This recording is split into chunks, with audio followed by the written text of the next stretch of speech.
दोस्तों आज मैं बात करने वाला हूं मूवी लूसिड ड्रीम की। IMDb पर मूवी को 6.1 की रेटिंग है। दोस्तों मूवी शुरू करने से पहले आप लोगों से गुजारिश है, अगर आपने अभी तक हमारे इस चैनल को सब्सक्राइब नहीं किया है तो चैनल को सब्सक्राइब कीजिए ताकि आपको हमारे आने वाली वीडियोस की अपडेशन मिलती रहे।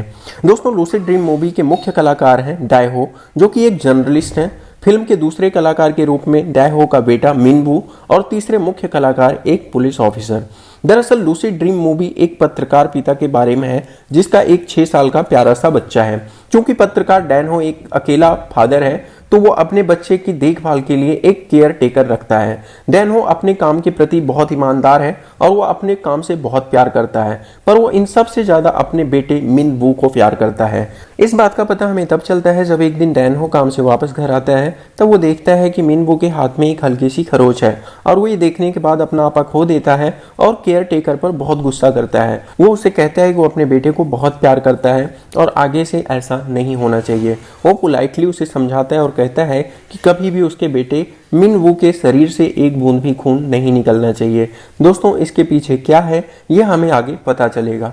हम देखते हैं कि डैनहो का बेटा मिनवू उसे पार्क ले जाने की जिद करता है। फिर डैनहो और मिनवू सेम सनग्लासेस पहनकर अपनी कार से पार्क के लिए निकल जाते हैं। जब वो दोनों पार्क में खेल रहे होते हैं तभी डैनहो देखता है कि एक बुढ़ा आदमी बिना उनकी परमिशन के उन दोनों की तस्वीर निकाल रहा होता है। ये देखकर वो उसके पास जाता है और उसे ऐसा करने के लिए मना करता है, पर बूढ़ा आदमी कहता है कि वो दोनों साथ में बहुत क्यूट लग रहे हैं, इसलिए उसने तस्वीर निकाली। वो डैनहो से उसका नंबर लेता है ताकि वो तस्वीर डैनहो को शेयर कर सके।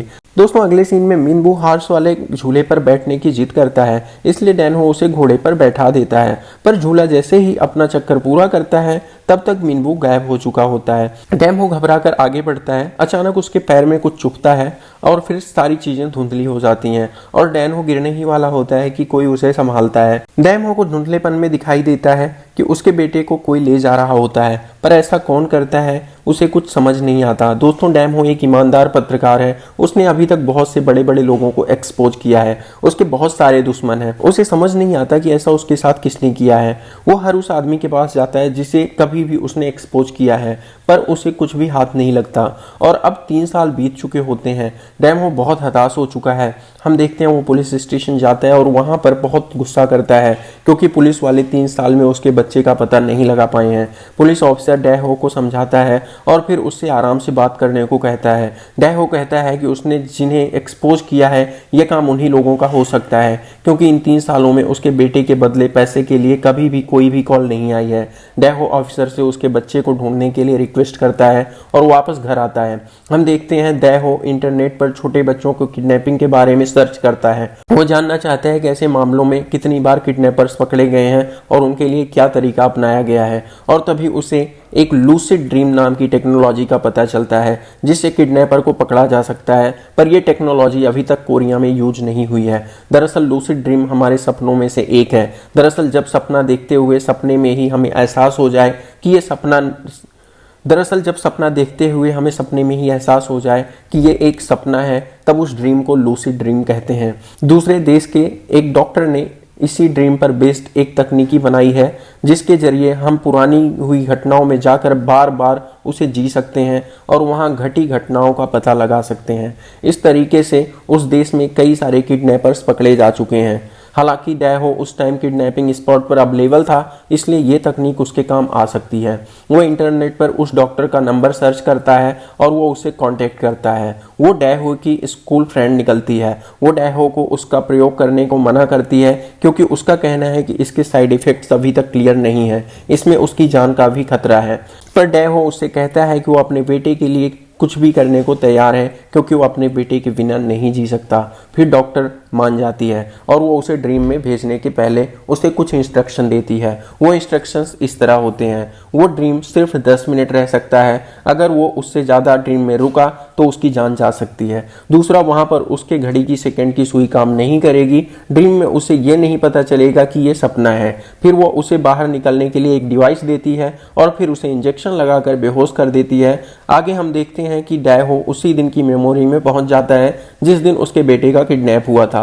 वहां उसे मिनवू दिखता है। वो दौड़कर उसे गले लगा लेता है। चूंकि डैहो किडनैपर का पता लगाने आया इसलिए वो वहां पर इधर उधर नजर दौड़ाता है। तभी उसकी नजर एक आदमी पर पड़ती है जो उसे घूर रहा होता है। डैहो उसका पीछा करता है पर वो आदमी एक बिल्डिंग के पास जाकर गायब हो जाता है और इसके साथ डैहो सपने से बाहर आ जाता है। दोस्तों वो डॉक्टर को उसका हुलिया बताता है पर डॉक्टर बताती है कि वो एक सॉफ्टवेयर एरर है, एक्चुअली में वो कोई इंसान नहीं है। वो डैहो को बताती है कि अगर डैहो सपने में किसी भी चीज से छेड़छाड़ करेगा तो उसके साथ ऐसा ही होगा और फिर उसकी असली मेमोरी धीरे धीरे डिलीट हो जाएगी और फिर उस दिन सच में क्या हुआ था वो भूल जाएगा। इसलिए उसे ड्रीम में जाकर सिर्फ छानबीन करनी है, लोगों पर ध्यान देना है, वहां उसे किसी भी चीज से छेड़छाड़ नहीं करना।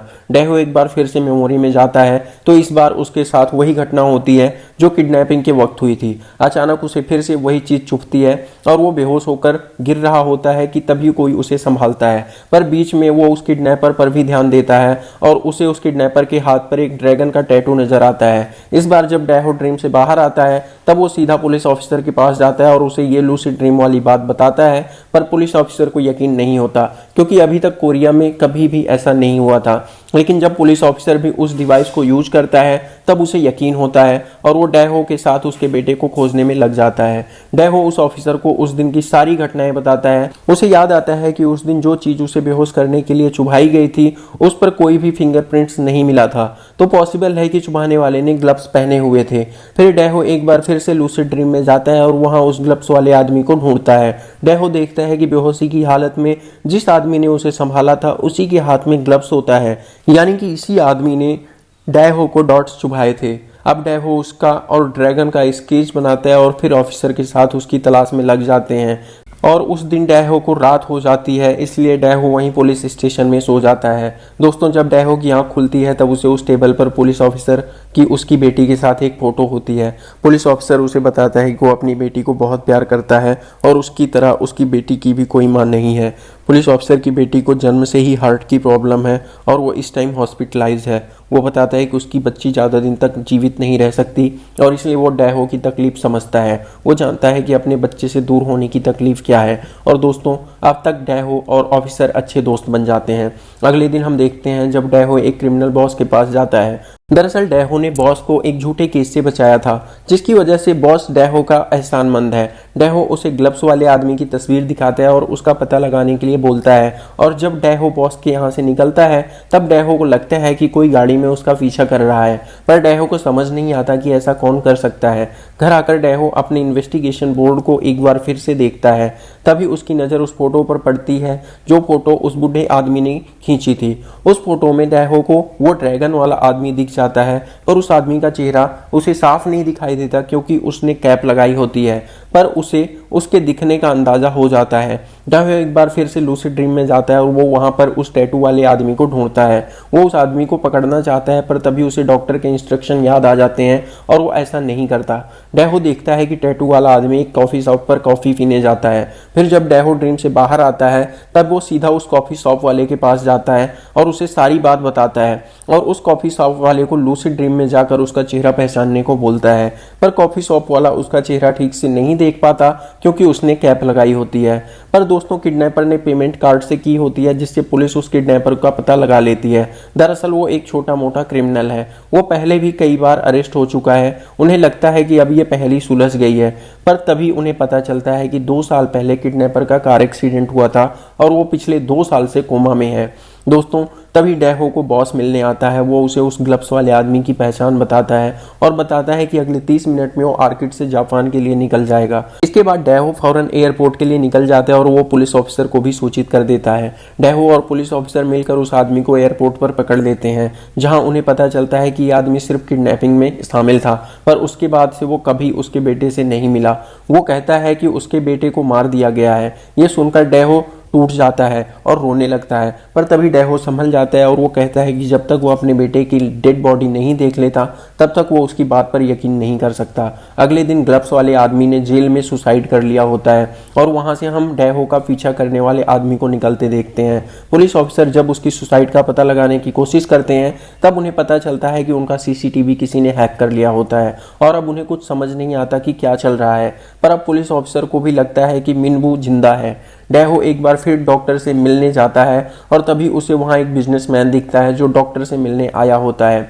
डेहो को याद आता है डेहो ने उस किडनैपर के बेटे को भी एक्सपोज किया हुआ है। अब डेहो को याद आता है कि हो सकता है इसी ने उसके बेटे को किडनैप किया हो। डेहो डॉक्टर से उस आदमी के बारे में पूछता है। वो कहती है कि 3 साल पहले उसका बेटा एक कार एक्सीडेंट में मारा गया था और वो अपने बेटे से मिलने के लिए लूसिड ड्रीम को एक थेरेपी की तरह यूज करता है। डेहो को अपने एक दोस्त से पता चलता है कि जब उस बिजनेसमैन के बेटे का एक्सीडेंट हुआ था तब उसको ब्लड की जरूरत थी और उसके बेटे का ब्लड ग्रुप था MK जो कि बहुत ही रेयर ब्लड ग्रुप था और उसके बेटे को कहीं से ब्लड नहीं मिल सका जिसके चलते उसकी मौत हो गई। दोस्तों शुरू में हमने देखा था जब डेहो के बेटे को खरोच लगी थी तब डेहो गुस्सा हो जाता है। दोस्तों दरअसल मिनवू का ब्लड ग्रुप भी MK था। दोस्तों अब डेहो के सामने तस्वीर साफ हो जाती है। उसे यकीन होने लगता है कि उसके बेटे का किडनैप इसी आदमी ने कराया था और हो सकता है कि उसका बेटा अभी भी जिंदा हो। अब डेहो उस आदमी का पीछा करने लग जाता है और तभी उसे वही आदमी दिखता है जो उसे लूसिड ड्रीम में दिखा था जिसे डॉक्टर ने सॉफ्टवेयर एरर बताया था। अब डेहो उस आदमी को पकड़ लेता है जो सॉफ्टवेयर एरर ना होकर रियल में उसके सामने होता है। वो डेहो को बताता है कि वो एक साइंटिस्ट है पर वो गवर्नमेंट के लिए काम नहीं करना चाहता। दरअसल उसने अपनी लैब में एक डिवाइस बनाई है जिसकी हेल्प से वो सपनों में जाता है। वो वहां वो सब कुछ कर सकता है जो वो हकीकत में कर सकता है। उसने एक शेयर ड्रीम भी बनाया है जिसकी हेल्प से वो दूसरों के भी सपने में जा सकता है। वो कहता है कि उसने डॉक्टर का सिस्टम हैक कर लिया है और वहां से वो दूसरों का ड्रीम चुरा कर उनके ड्रीम में आसानी से जा सकता है। अब डेहो को एक बार फिर से उम्मीद जगती है। वो इस शेयर ड्रीम की हेल्प से उस कोमा वाले किडनैपर की मेमोरी में जाकर आसानी से अपने बेटे का पता लगा सकता है। पर डॉक्टर और वो आदमी उसे ऐसा करने से मना करते हैं क्योंकि उनका कहना है कि लूसिड ड्रीम यूज करना आसान था क्योंकि वो डेहो का सपना अपना था, पर यहाँ शेयर ड्रीम में वो दूसरे की मेमोरी यूज करके जाएगा और वहां से वापस आना बहुत ही मुश्किल होगा।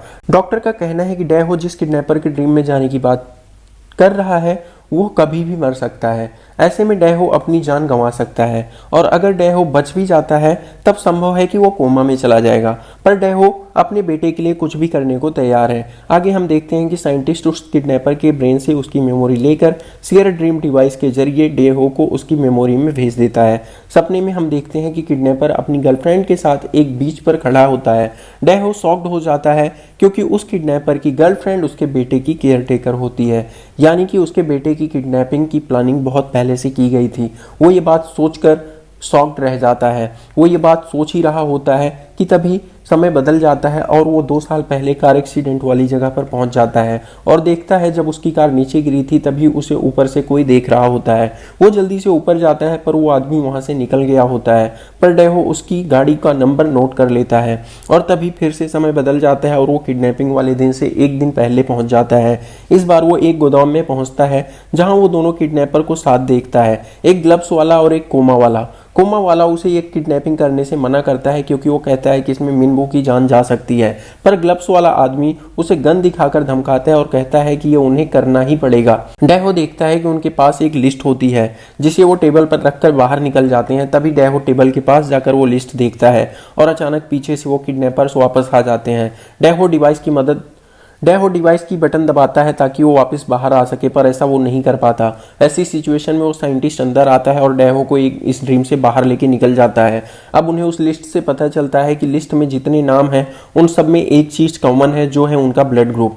डेहो एक बार फिर से बॉस के पास जाता है और उसे उस गाड़ी का नंबर देकर उसका पता लगाने और उस बिजनेसमैन का शेड्यूल पता करने को कहता है ताकि वो उसे किडनैप करके उससे अपने बेटे का पता लगा सके। वो प्लान करता है कि वो उसे डॉक्टर के पास से किडनैप कर लेगा और वो ऐसा ही करता है, पर डेहो को पता चलता है कि उस बिजनेसमैन का बेटा फरवरी 2012 में मर गया था, जबकि डेहो के बेटे की किडनैपिंग अप्रैल 2012 में हुई थी। तब वो बिजनेसमैन उसके बेटे की किडनैपिंग क्यों करेगा?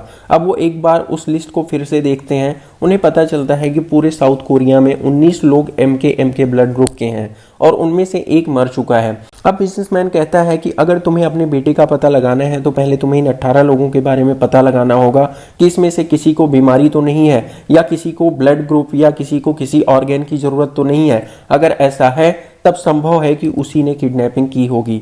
जब डेहो उन 18 लोगों के बारे में पता लगाता है तब उसे पता चलता है कि एक लड़की है जो हॉस्पिटलाइज्ड है और उसे हार्ट ट्रांसप्लांटेशन की जरूरत है।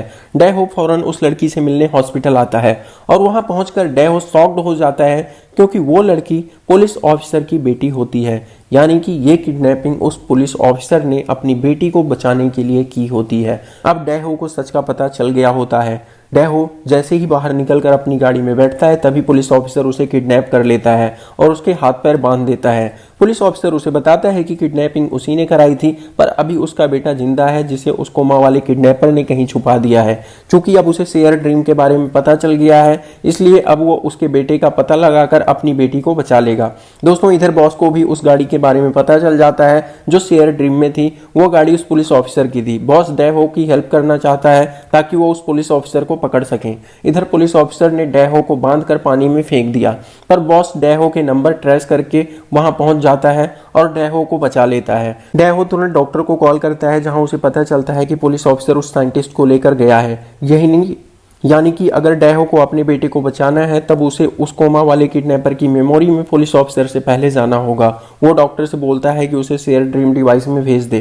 डॉक्टर ऐसा ही करती है, पर जब डेहो ड्रीम में पहुंचता है तभी वहां भूकंप जैसा हो रहा होता है, यानी कि वहां की सारी बिल्डिंगें टूट टूट कर गिर रही होती हैं। दरअसल ऐसा इसलिए हो रहा होता है क्योंकि असल जिंदगी में किडनैपर की हालत बहुत खराब हो रही होती है और अब वो मरने वाला है। डेहो जल्दी से किडनैपर को ढूंढता है और उसे अपने बेटे के बारे में पूछता है, पर तभी वहां पर पुलिस ऑफिसर भी आ जाता है और वो डेहो को मारने वाला ही होता है कि तभी किडनैपर पुलिस ऑफिसर को गोली मार देता है। लेकिन ये क्या, मरने के बाद फिर से पुलिस ऑफिसर आ जाता है और वो उन दोनों पर गन तान देता है। डेहो शॉक्ड हो जाता है कि ड्रीम में मरने के बाद इंसान फिर से वापस कैसे आ सकता है।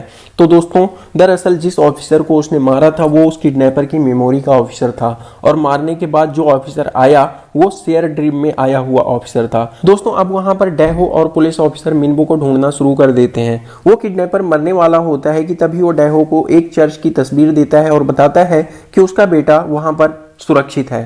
पुलिस ऑफिसर डेहो को मारने की कोशिश करता है, इसी बीच डेहो डिवाइस का बटन दबाता है और वहां से बाहर निकल जाता है। और हम देखते हैं कि पुलिस ऑफिसर को बाहर निकलने का तरीका पता नहीं होता, इसलिए वहां पर हमेशा हमेशा के लिए फंस जाता है और बाहर का पुलिस ऑफिसर कोमा में चला जाता है।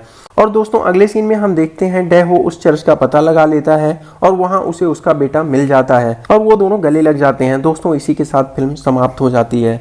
दोस्तों आपको हमारा ये वीडियो कैसा लगा हमें कमेंट सेशन में कमेंट करके जरूर बताएं और अगर आपने अभी तक हमारे इस चैनल को सब्सक्राइब नहीं किया है तो चैनल को सब्सक्राइब करें, शेयर करें और लाइक करें।